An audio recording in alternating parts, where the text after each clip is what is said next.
I'm Chris Hansen, and this is an investigation.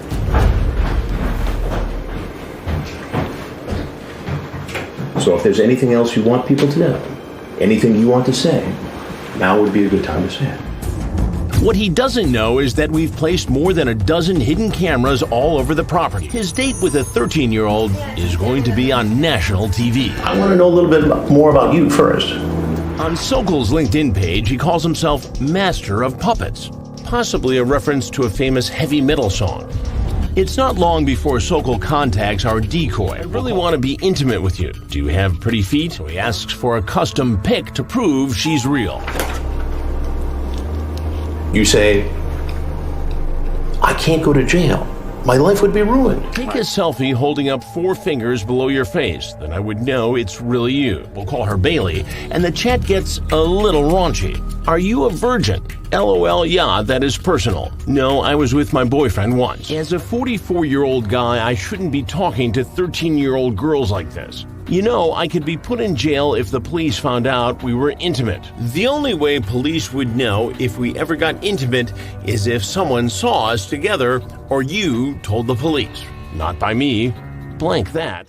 Well, tonight, intimacy is not on the menu. In fact, dinner is delayed. Sokol is late because he says his pipes sprung a leak. Finally, his plumbing repaired, Sokol heads down I-95 for Connecticut. He picks up a pizza and asks Bailey about what to wash it down with. You got booze? My mom has some vodka, but no rum.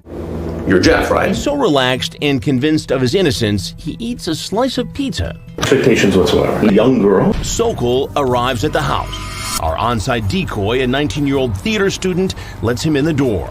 It is after this chat. Let's see if any of this sounds familiar while you enjoy your pizza. I just can't take that chance.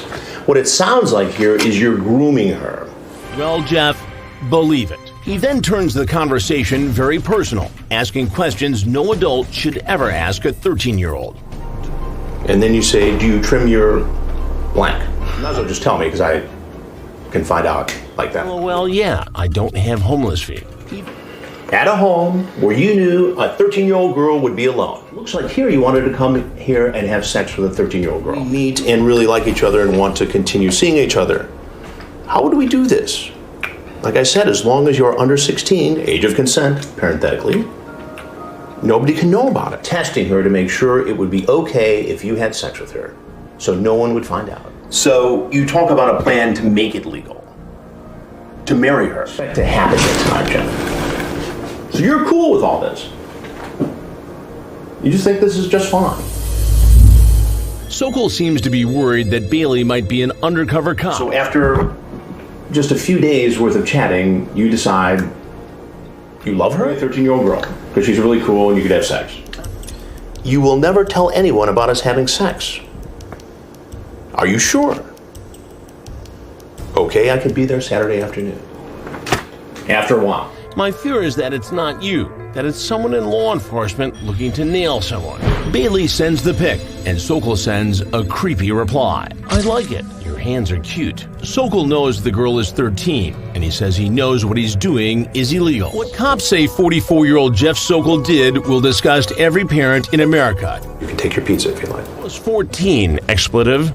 You're an adult. As long as you are under 16, age of consent, nobody can know about us. Cops read him his rights. But he's not so forthcoming during my confrontation. You bring any sort of a marriage contract. It's an investigation for a television program where we investigate grown people who go online and try to create inappropriate, illegal relationships with underage children. But in all my years of catching these guys, I've never had an offer like this. Then asks Sokol what he would think if he had a daughter, and she was hanging out with a 44-year-old guy. This girl is 13, right? Cops grab him. During the search, cops find a sex enhancement pill, the kind where you call a doctor if it's still working after 4 hours. Sokol is placed in the back of an unmarked police car. The cops put his pizza in the trunk. He's hauled off to Fairfield, Connecticut Police Headquarters.